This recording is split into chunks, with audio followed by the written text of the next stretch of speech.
Hello friends, welcome to my channel make law easy.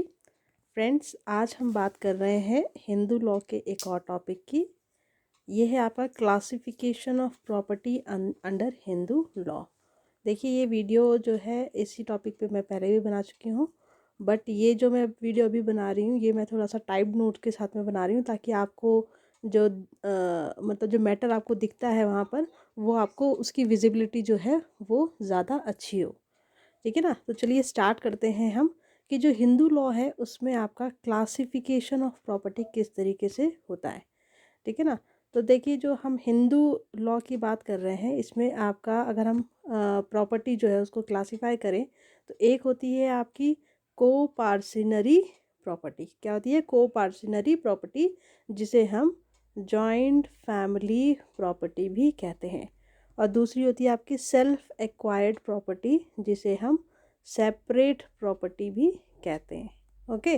तो को parcenary, ठीक है, मैंने आपको पहले भी बताया था को पार्सिनरी का कॉन्सेप्ट क्या होता है और को पार्सिनर क्या होते हैं, ये मैं आपको बता चुकी हूँ, बट फिर भी मैं आपको बता देती हूँ। को पार्सिनर्स जो है जॉइंट फैमिली के वो पर्सन्स होते हैं जनरली मेल। ठीक है ना। जो हिंदू सक्सेशन एक्ट है उसके हिसाब से, मतलब जो 1956 से पहले का है और कुछ समय बाद तक 1956 के बाद तक का भी है।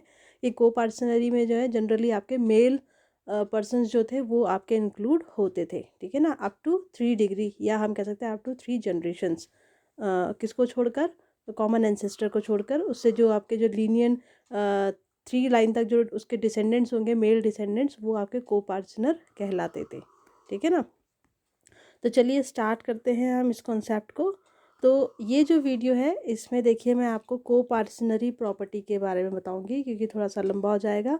और इसका जो नेक्स्ट वीडियो होगा, नेक्स्ट पार्ट होगा इसी टॉपिक का, उसमें मैं आपको सेपरेट प्रॉपर्टी या सेल्फ एक्वायर्ड प्रॉपर्टी जिसे कहते हैं उसके कॉन्सेप्ट के बारे में हम डिस्कस करेंगे। तो पहले आपका को पार्सनरी प्रॉपर्टी क्या होती है। देखिए, को पार्सनरी प्रॉपर्टी जो होती है, या जिसे हम जॉइंट फैमिली प्रॉपर्टी भी कहते हैं, उसका मतलब क्या होता है कि इसमें जो भी को पार्टनर्स होते हैं, ठीक है ना, जो भी को पार्टनर्स होते हैं, को पार्टनर्स कौन होते थे उस समय पे? ये आपके जो मेल डिसेंडेंट्स होते थे। ठीक है ना, मेल डिसेंडेंट्स। ठीक है। तो जो को पार्टनरी प्रॉपर्टी वो प्रॉपर्टी होती है जिसमें को पार्टनर्स जो होते हैं उनका कम्युनिटी ऑफ इंटरेस्ट होता है और यूनिटी ऑफ पोजेशन होता है। इसका मतलब है कि जो भी जॉइंट फैमिली प्रॉपर्टी होगी, ठीक है ना, उसमें को पार्टनर जो हैं उनका एक जैसा इंटरेस्ट होगा। ठीक है ना। और उनका सबका पोजेशन भी एक समान होगा। फाइन। अब हम बात करें कि इस तरीके की जो प्रॉपर्टी होती है ना, को पार्सनरी प्रॉपर्टी, इसमें कौन कौन सी प्रॉपर्टी आपकी आ सकती है। तो इसमें आपका देखो, एक तो एंसेस्ट्रल प्रॉपर्टी आती है, इसको हम वन बाय वन डिस्कस करेंगे। एक होती है आपकी एंसेस्ट्रल प्रॉपर्टी। कौन सी होती है? Ancestral property. दूसरी होती है आपकी property jointly acquired by the members of joint family. मतलब ऐसी प्रॉपर्टी जो कि आपकी जॉइंट फैमिली के जो मेंबर्स हैं, ठीक है ना, उन्होंने जॉइंटली एक्वायर की है। तीसरी होती है आपकी ब्लेंडेड प्रॉपर्टी, जिसे हम कह सकते हैं, वो भी आपका को पर्सनल प्रॉपर्टी में आ सकती है। और ब्लेंडेड प्रॉपर्टी क्या होती है कि किसी मेंबर की ऐसी सेपरेट प्रॉपर्टी जो कि उसने अपनी इच्छा से, ठीक है ना, जो जॉइंट फैमिली का जो प्रॉपर्टी है उसके साथ में मर्ज की है। चौथा है आपका कि प्रॉपर्टी एक्वायर्ड बाय यूटिलाइजिंग को पार्सनरी प्रॉपर्टी और जॉइंट फैमिली फंड्स। मतलब ऐसी कोई भी प्रॉपर्टी आपकी को पार्सनरी या जॉइंट फैमिली प्रॉपर्टी कहलाएगी जो जॉइंट फैमिली फंड्स को यूज़ करके, या हम कह सकते हैं कि जो को पार्सनरी प्रॉपर्टी है ना उसको यूज़ करके प्रॉपर्टी एक्वायर की गई है। तो अब हम बात करेंगे एक एक करके इन सारे टाइप्स की प्रॉपर्टी जिनको हम को पार्सनरी प्रॉपर्टी कह सकते हैं उनके बारे में। सबसे पहले है आपका एंसेस्ट्रल प्रॉपर्टी। तो एंसेस्ट्रल प्रॉपर्टी क्या होती है आपकी? एंसेस्ट्रल प्रॉपर्टी जो है बेसिकली ये भी आपका जॉइंट फैमिली प्रॉपर्टी या को पर्सनरी जो होती है उसकी ही एक स्पीशीज़ होती है। फाइन, उसी के एक तरीके, एक टाइप कह सकते हैं हम, या उसी के अंडर ही आपका आती है एंसेस्ट्रल प्रॉपर्टी। इसका मतलब होता है, एंसेस्ट्रल प्रॉपर्टी क्या होती है? कोई भी प्रॉपर्टी जो कि किसी पर्सन ने इनहेरिट की है, मतलब एक्वायर की है, इनहेरिट की है, मतलब उसे मिली है उसके फादर से, ग्रैंडफादर से या ग्रेट ग्रैंडफादर से, ठीक है ना। तो वो उसकी अप टू 3 डिग्रीज ये कहलाएगी इसकी इन एंसेस्ट्रल प्रॉपर्टी। जैसे मान लीजिए ए है, ठीक है ना, ए कोई पर्सन है, इसको इसकी प्रॉपर्टी इसके चाहे उसके फादर से मिली हो, चाहे उसके ग्रैंडफादर से मिली हो, चाहे उसके ग्रेट ग्रैंडफादर से मिली हो, ठीक है ना, ये आपका क्या कहलाएगी, एंसेस्ट्रल प्रॉपर्टी कहलाएगी। फाइन। अब और कौन सी प्रॉपर्टी आपकी एंसेस्ट्रल प्रॉपर्टी हो सकती है? Property allotted by partition will be a ancestral property. तो कोई भी ऐसी प्रॉपर्टी जो किसी पर्सन को जॉइंट फैमिली प्रॉपर्टी के पार्टीशन से मिली है, ठीक है ना, वो उसकी एंसेस्ट्रल प्रॉपर्टी होगी। देखिए इसमें भी आपका थोड़ा सा कुछ वो पेज होता है, वो मैं आपको बताऊंगी अभी, ठीक है ना। Such properties will devolve by survivorship and not by succession. तो ये जो प्रॉपर्टी होती है ना एंसेस्ट्रल प्रॉपर्टी की जो हम बात कर रहे हैं, एंसेस्ट्रल प्रॉपर्टी, ठीक है ना, एंसेस्ट्रल प्रॉपर्टी जो होती है ये किस तरीके से डिवॉल्व होती है? सर्वाइवरशिप के ज़रिए। सर्वाइवरशिप के ज़रिए इसका कॉन्सेप्ट मैं पहले ही बता चुकी हूँ कि जो एंसेस्ट्रल प्रॉपर्टी है वो सर्वाइवरशिप के थ्रू डिवॉल्व होती है। इसका मतलब ये है कि जो भी आपका मान लीजिए जितने भी को पार्टनर है, ठीक है ना, जैसे आपका ये ए, ठीक है ना, बी, ये सी, ये डी, ए कौन है आपका? कॉमन एंसेस्टर है। ये बी सी डी, ठीक है ना, मान लीजिए इनके भी कोई बेटे हैं, ठीक है ना, एक्स वाई जेड कुछ भी मान लीजिए आप। तो ये सारे के सारे कौन है आपके? को पार्टनर्स है, सारे के सारे को पार्टनर हैं। ये ए कौन है आपका? कॉमन एंसेस्टर है। तो इसमें से मान लीजिए किसी एक की भी अगर डेथ हो जाती है तो उसका जो शेयर है ना, इसका जो शेयर है वो बाकी बचे हुए जो को पार्टनर्स होंगे, बाकी बचे हुए जो को पार्टनर्स होंगे उनमें डिवाइड हो जाएगा। समझ में आया होगा आपको? सर्वाइवरशिप का कॉन्सेप्ट क्या होता है कि आपका मान लीजिए कि किसी को पार्टनर की अगर डेथ हो जाती है तो उसका जो शेयर होगा एंसेस्ट्रल प्रॉपर्टी में, जो भी उसका शेयर होगा वो जो बाकी बचे हुए को पार्टनर होंगे ना, ठीक है, चाहे वो उसके भाई हैं, चाहे उसके भाई के बेटे हैं, ठीक है, या भाई के बेटे हैं, जो भी है, जो भी को पार्टनर्स हैं, ठीक है ना, उनमें इक्वली वो डिवाइड हो जाएगा। फाइन। जबकि आपका सक्सेशन वाला जो कॉन्सेप्ट होता है वो क्या होता है कि सक्सेशन में जो है ना लीगल हायर्स जो होते हैं उनके पास में प्रॉपर्टी जाती है। Now next point is here male issues of the coparcener acquires an interest in the property by birth. तो जो एंसेस्ट्रल प्रॉपर्टी होती है ना उसमें जो को पार्टनर्स होते हैं उनके जो भी मेल इश्यूज होंगे, मेल इश्यूज मतलब जो भी उनके मेल चाइल्ड होंगे ना, उनका बाय बर्थ ही प्रॉपर्टी में उनका राइट एक्वायर हो जाता है, या हम कह सकते हैं उनका इंटरेस्ट प्रॉपर्टी में एक्वायर हो जाता है। वो भी इक्वल को पार्टनर हो जाएंगे अपने पेरेंट के जैसे, मतलब अपने फादर के जैसे। Fine. The income of joint family business constitutes joint family property. तो जो आपका जॉइंट फैमिली बिजनेस, ठीक है ना, जॉइंट फैमिली बिजनेस से अगर कोई भी इनकम आ रही है तो वो भी आपका जॉइंट फैमिली प्रॉपर्टी में जाएगी, ठीक है ना। Any property acquired in exchange of joint family property would also be held to be joint family property, ठीक है ना। अगर मान लीजिए आपका कि किसी जॉइंट फैमिली प्रॉपर्टी के एक्सचेंज में कोई इनकम आपने ली है, ठीक है, या कोई भी प्रॉपर्टी एक्वायर की है तो वो भी आपका जॉइंट फैमिली प्रॉपर्टी में ही जाएगी। Property obtained by a male Hindu by way of gift और by way of gift or by way of will from his father or grandfather or great grandfather would be ancestral or self acquired, ठीक है।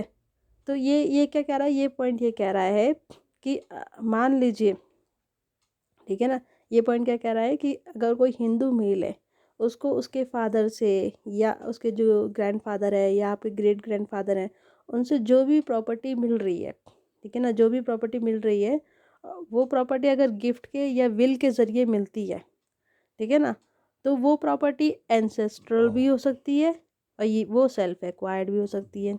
ये किस बात पे depend करेगी?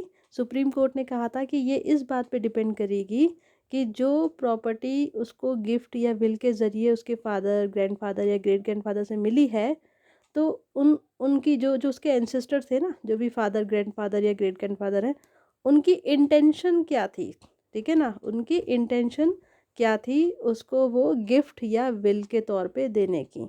अगर उनकी ये इंटेंशन थी कि भाई वो अपने परिवार का की देख रेख करे, ठीक है ना, तभी उसको वो प्रॉपर्टी मिल रही है, तो वो आपका क्या होगा, फिर वो एक तरीके से जॉइंट प्रॉपर्टी हो जाएगी। या फिर उनके जो फादर, ग्रैंडफादर या जो भी आपके ग्रेट ग्रेट ग्रैंडफादर थे, उनकी ये इंटेंशन थी कि भाई हम सोलली तुम्हें ही देना चाहते हैं, तुम ही उसके करता रहता हो, तुम्हें ये प्रॉपर्टी तुम अपने तरीके से किसी भी तरीके से यूज़ करो, तो वो उसकी सेल्फ एक्वायर्ड हो जाएगी, ठीक है ना। तो ये सारी चीज़ें भाई जो भी आपके सरकमटेंसेस हैं उस टाइम के, जो भी डॉक्यूमेंट्स में जो मेंशन किया गया है, उन सारी बातों पे डिपेंड करता है। तो इस पॉइंट का ये मतलब है कि किसी भी हिंदू मेल को अगर कोई प्रॉपर्टी गिफ्ट या विल के ज़रिए मिल रही है, तो वो एंसेस्ट्रल और सेल्फ एक्वायर्ड दोनों ही हो सकती है, पर वो उस गिफ्ट या विल की जो इंटेंशन है, ठीक है ना, उस पर डिपेंड करेगा कि वो एंसेस्ट्रल कहलाएगी या फिर self acquired. The Privy Council dealing with issues of ancestral property held that it is confined to property inherited from the three immediate paternal ancestors. जो प्राइवी काउंसिल थी, जो पहले होती थी आपकी, ठीक है ना, प्राइवी काउंसिल जो पुराने टाइम में आपका अंग्रेज़ों के टाइम में जो थी, ठीक है ना, उन्होंने जब एंसेस्ट्रल प्रॉपर्टी से डील किया, तो उन्होंने ये कहा कि एंसेस्ट्रल प्रॉपर्टी वो प्रॉपर्टी होगी जो किसी पर्सन को उसके, ठीक है ना, उसके पैटर्नल एंसेस्टर्स, देखिए पैटर्नल एंसेस्टर्स क्या हुआ, जो पिता की तरफ के होंगे, ठीक है ना, जैसे कि आपके फादर, ग्रैंडफादर या ग्रेट ग्रैंडफादर। तो उन्होंने कहा कि ये सिर्फ ये जो एंसेस्टर प्रॉपर्टी होती है, ये कन्फाइंड होती है उस प्रॉपर्टी से जो किसी पर्सन को उसके पैटर्नल एंसेस्टर से मिलती है, ठीक है ना। And the property inherited from maternal grandfather is the absolute property of the inheritor on which his son does not acquire any interest by birth। तो इसमें इन्होंने कहा कि पैटर्नल ग्रैंडफादर ने, जो आपके पैटर्नल एंसेस्टर्स है, ठीक है ना, पैटर्नल एंसेस्टर्स मतलब जैसे ये ए है, ठीक है ना, इसके फादर, ठीक है, इसके फादर हो गए, इसके ग्रैंडफादर हो गए, और इसके ग्रेट ग्रैंडफादर हो गए, इनसे जो प्रॉपर्टी मिलेगी वो तो एंसेस्ट्रल होगी, ठीक है ना। पर अगर मान लीजिए जो इसकी मदर है, इसकी मदर की साइड से अगर इसे कोई प्रॉपर्टी मिलती है, इसको अगर इसकी मदर की साइड से कोई प्रॉपर्टी मिलती है, तो वो एंसेस्ट्रल प्रॉपर्टी नहीं होगी, वो उसकी एब्सोल्यूट प्रॉपर्टी होगी, और उसमें उसके बेटे का कोई भी इंटरेस्ट बाय बर्थ नहीं होगा, जैसा कि एंसेस्ट्रल प्रॉपर्टी में होता है।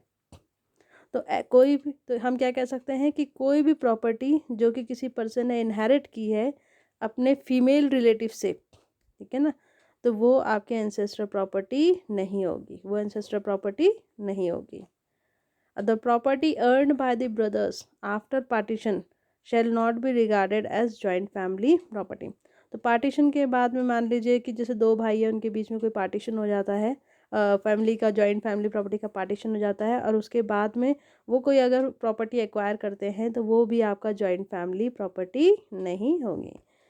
तो चलिए अब हम इसके दूसरी तरीके की प्रॉपर्टी के बारे में डिस्कस कर लेते हैं, ठीक है ना, कि ये किस तरीके की प्रॉपर्टी आपकी कोपार्सनरी प्रॉपर्टी हो सकती है।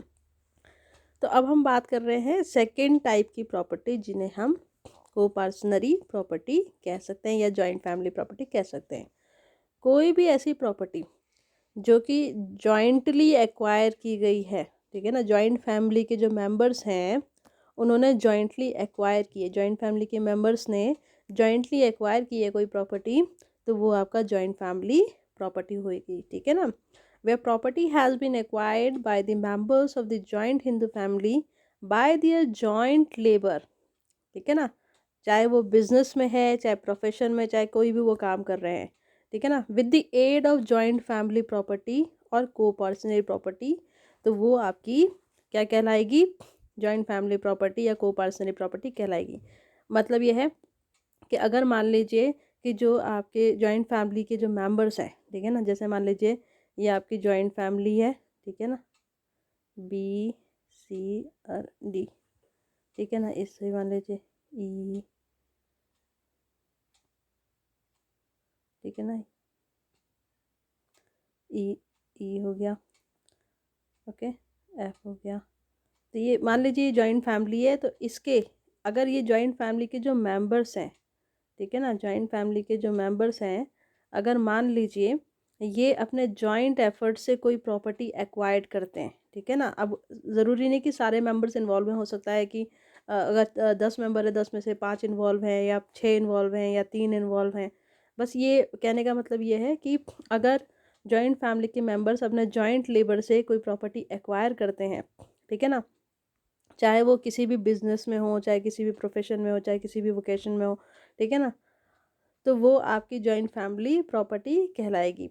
और अगर मान लो वो आपका जॉइंट फैमिली प्रॉपर्टी को यूज़ करके, ठीक है, या उसकी सहायता से ही कोई दूसरी प्रॉपर्टी एक्वायर करते हैं अपने जॉइंट लेबर से, तो भी वो आपका जॉइंट फैमिली प्रॉपर्टी कहलाएगी। According to Bombay high court, a property acquired by the joint labour of the members even without the even without the aid of joint family funds is presumed to be joint family property।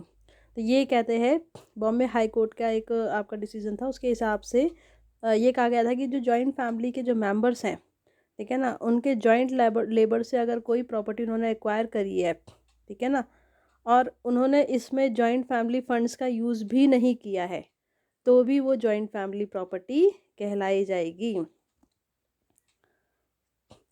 Where two brothers acquired some property in a joint Hindu family by their joint efforts, in absence of an intention to the contrary, it would be presumed to be joint property and their male descendants would acquire an interest in that property by birth।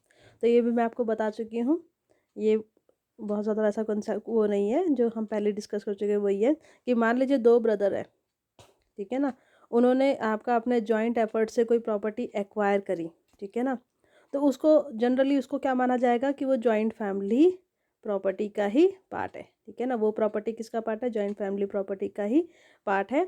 और उसके जो mail descendants होंगे, इनके जो mail descendants होंगे ना, उनका उस प्रॉपर्टी पे by birth he interest create हो जाएगा, ठीक है ना, उनका इंटरेस्ट उसमें क्रिएट हो जाएगा, ठीक है ना। पर इसमें एक बात ध्यान रखने की ज़रूरत है कि in absence of an intention to the contrary, मतलब कि जब ए और बी ने, जो ब्रदर्स थे, उन्होंने जॉइंट एफर्ट से जब प्रॉपर्टी एक्वायर करी, तो उनके उनकी जो है ना, उनकी इंटेंशन क्या थी, अगर इसके विपरीत उनकी कुछ इंटेंशन थी, ठीक है ना, तो आपका जॉइंट फैमिली प्रॉपर्टी में वो इंक्लूड होगा कि नहीं होगा, वो कॉन्सेप्ट चेंज हो सकता है, ठीक है।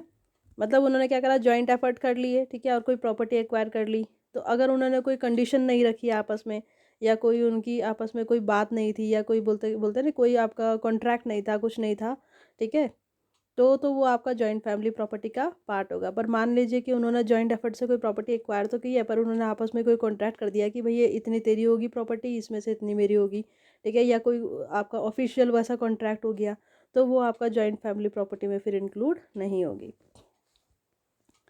अब हम बात करेंगे सेपरेट, थर्ड है आपका separate property of a member throne into the common stock और ब्लेंडेड प्रॉपर्टी। मतलब जो ब्लेंडेड प्रॉपर्टी होती है, ठीक है ना, ब्लेंडेड प्रॉपर्टी जो है वो भी आपका एक तरीके से क्या हो जाती है, आपका ब्लेंडेड प्रॉपर्टी भी क्या कहलाएगी, जॉइंट फैमिली प्रॉपर्टी का ही पार्ट कहलाएगी।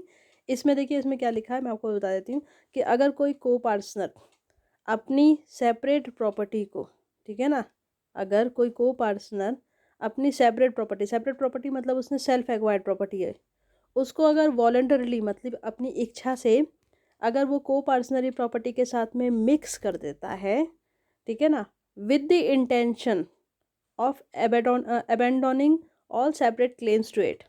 मतलब किस इंटेंशन के साथ उसने मिक्स किया है, इसको मैं एक बार और बता देती हूँ कि अगर मान लीजिए कोई को पार्टनर है और वो अपनी सेपरेट प्रॉपर्टी को अपनी इच्छा से वॉलंटरली को पार्सनरी प्रॉपर्टी के साथ में मिक्स करता है, और इस इच्छा के साथ में मिक्स करता है कि उस पर जो भी उसके सेपरेट क्लेम्स हैं वो उनको छोड़ देगा, तो फिर वो प्रॉपर्टी भी आपका जॉइंट फैमिली प्रॉपर्टी का पार्ट मानी जाएगी। और वो जो भी आपके उसके मेंबर्स होंगे, जो बाकी को पार्टनर्स होंगे, उनमें उनमें एक तरीके से उसका मतलब को पार्टनर्स का सबका इसमें इक्वल राइट होगा। तो एक जो को पार्टनर होता है ना, वो इस तरीके से ये करने के लिए बाध्य नहीं होता है। मतलब उसकी मर्जी है, को पार्टनर की मर्जी है कि वो अपनी सेल्फ एक्वायर्ड प्रॉपर्टी को अलग रखे या फिर वो उसे मर्ज कर दे जॉइंट फैमिली प्रॉपर्टी के साथ में। उसके ऊपर कोई भी प्रेशर नहीं होता है, ठीक है ना। तो देखिए 2005 का जो अमेंडमेंट था Hindu succession act, Hindu succession act जो है 2005 का अमेंडमेंट था ना, इससे पहले मतलब जब आपका हिंदू सक्सेशन एक्ट 1956 वाला जो था, उसमें फीमेल जो थी वो को पार्टनर नहीं होती थी, इसलिए वो अपनी जो प्रॉपर्टी होती थी ना उसको ब्लेंड नहीं कर सकती थी, ब्लेंड नहीं कर सकती थी जॉइंट फैमिली प्रॉपर्टी के साथ में। पर अब क्योंकि आपका हिंदू सक्सेशन एक्ट 2005 का जो अमेंडमेंट आया था, उसके बाद वुमेन्स को भी को पार्टनर माना माना गया, तो इसलिए उनके भी वो सारे राइट्स होते थे, मतलब उनको भी वो सारे राइट्स मिले जो कि मेल्स को मिलते थे। तो अब अगर हम कहें कि हिंदू सक्सेशन एक्ट 2005 के अमेंडमेंट के बाद में वो भी अपनी जो फीमेल्स हैं वो भी अपनी प्रॉपर्टी को ब्लेंड कर सकती हैं जॉइंट फैमिली प्रॉपर्टी के साथ में। Act of blending can be done by express words or express conduct of parties and the act of blending is unilateral। तो इसका मतलब क्या है कि आपका जो ब्लेंडिंग का जो एक्ट है, मतलब अपनी प्रॉपर्टी सेल्फ एक्वायर्ड प्रॉपर्टी को मर्ज करने का जो एक्ट है, वो एक्सप्रेस वर्ड्स के जरिए भी हो सकता है और किसी भी एक्सप्रेस कंडक्ट के जरिए भी हो सकता है पार्टीज़ के, ठीक है ना। बट ये जो ब्लेंडिंग का जो एक्ट है वो यूनिलिटरल होता है। मतलब अगर एक बार प्रॉपर्टी किसी ने अपनी इच्छा से ब्लेंड कर दी जॉइंट फैमिली प्रॉपर्टी के साथ में, तो बाद में वो उसमें क्लेम नहीं कर सकता कि ये प्रॉपर्टी मेरी थी, मैंने दी थी, मुझे वापस करो। Okay. And the last one in coparcener property is property acquired by utilising coparcenary property और जॉइंट फैमिली फंड्स। तो ये क्या है आपका कि कोई भी ऐसी प्रॉपर्टी, ठीक है ना, कोई भी ऐसी प्रॉपर्टी जो कि आपका, ठीक है ना, कोई भी ऐसी प्रॉपर्टी जो कि जॉइंट फैमिली फंड्स या हम कह सकते हैं को पार्टनरी प्रॉपर्टी को यूटिलाइज करके, उनको यूज़ करके अगर कोई प्रॉपर्टी एक्वायर की गई है, तो वो प्रॉपर्टी आपकी वो आपकी को पार्टनरी प्रॉपर्टी या जॉइंट फैमिली प्रॉपर्टी में आपका आएगी। तो property acquired with the aid and assistance of joint family property is also joint. मतलब कोई भी ऐसी प्रॉपर्टी जो जॉइंट फैमिली प्रॉपर्टी की मदद से, ठीक है ना, खरीदी गई है, एक्वायर की गई है, ठीक है ना, वो भी आपका जॉइंट फैमिली प्रॉपर्टी होगी। तो इसके एग्जांपल्स क्या है? Accumulation of income of joint family property, ठीक है ना, जो भी जॉइंट फैमिली प्रॉपर्टी होती है ना, उससे जो भी उसकी जो भी इनकम है उसका एक्यूमुलेशन करना, एक्यूमुलेशन मतलब उसको इकट्ठा करना, ठीक है ना। नेक्स्ट है आपका ये जो आपका जॉइंट फैमिली प्रॉपर्टी की जो इनकम है जिसको एक्यूमुलेट किया गया है, इकट्ठा किया गया है, ठीक है ना, उससे कोई प्रॉपर्टी परचेज करना, ठीक है ना, उससे अगर कोई प्रॉपर्टी परचेज की गई है तो वो भी आपकी जॉइंट प्रॉपर्टी में आएगी। इसी तरीके से आपका मान लीजिए कि अगर किसी प्रॉपर्टी इस तरीके की कोई प्रॉपर्टी है, ठीक है ना, इस तरीके की कोई प्रॉपर्टी है और उस प्रॉपर्टी को सेल या मॉर्गेज किया है, ठीक है ना, तो सेल और मॉर्गेज से जो भी उसके प्रोसीड्स होंगे, मतलब जो भी मिलेगा सेल या मॉर्गेज करने से जो भी उनको मिला है, वो भी आपकी जॉइंट प्रॉपर्टी में आएगी, ठीक है ना। And property purchase out of such proceeds, तो सेल और मॉर्गेज करने से, ठीक है ना, उस तरीके की जो प्रॉपर्टी है उसको सेल और मॉर्गेज करने से, ठीक है ना, जो प्रोसीड्स आई हैं उस प्रोसीड्स की मदद से कोई दूसरी प्रॉपर्टी खरीदना, वो भी आपका जॉइंट प्रॉपर्टी में ही आएगी। If some property is purchased in the name of one of its member, then it would be regarded as a joint family property and not his own separate property। क्या होता है, कई बार क्या होता है कि जो जॉइंट फैमिली मेम्बर्स हैं ना, उनमें मान लीजिए कि किसी एक मेंबर के नाम से कोई प्रॉपर्टी खरीद ली गई है, तो वो प्रॉपर्टी जॉइंट फैमिली प्रॉपर्टी मानी जाएगी, ना कि उस व्यक्ति की separate property. Fine. If he had acquired any property without the help of joint family property, then it would be treated as his separate property। पर मान लीजिए कि अगर किसी पर्सन ने कोई प्रॉपर्टी एक्वायर करी है और बिना जॉइंट फैमिली प्रॉपर्टी की हेल्प से या जॉइंट फैमिली के जो मेंबर्स हैं उनकी हेल्प से, ठीक है ना, तो वो उसकी सेपरेट प्रॉपर्टी कहलाई जाएगी। If a karta of a joint family purchases any property in his name, then there is a burden of proof on him to establish that the property was purchased by his own separate property, and in the absence of such proof, it would be presumed to be joint family property। कि मान लीजिए कि जो family का करता है, मतलब जो हेड ऑफ द फैमिली है, अगर मान लीजिए वो कोई प्रॉपर्टी परचेज करता है, ठीक है ना, अपने नाम पे कोई प्रॉपर्टी परचेज करता है, तो ये बर्डन ऑफ प्रूफ कर्ता के ऊपर होगा कि वो ये प्रूफ करे कि उसने जो भी प्रॉपर्टी खरीदी है वो उसने खुद की सेपरेट, वो उसकी खुद की सेपरेट प्रॉपर्टी है और उसने उसमें जॉइंट फैमिली प्रॉपर्टी का कोई भी इस्तेमाल नहीं किया है। मान लीजिए वो ऐसा प्रूफ नहीं कर सकता है, कर पाता है, तो जो कर्ता की जो ये प्रॉपर्टी है जो उसने अपने नाम पे खरीदी है वो भी जॉइंट फैमिली प्रॉपर्टी कहलाएगी।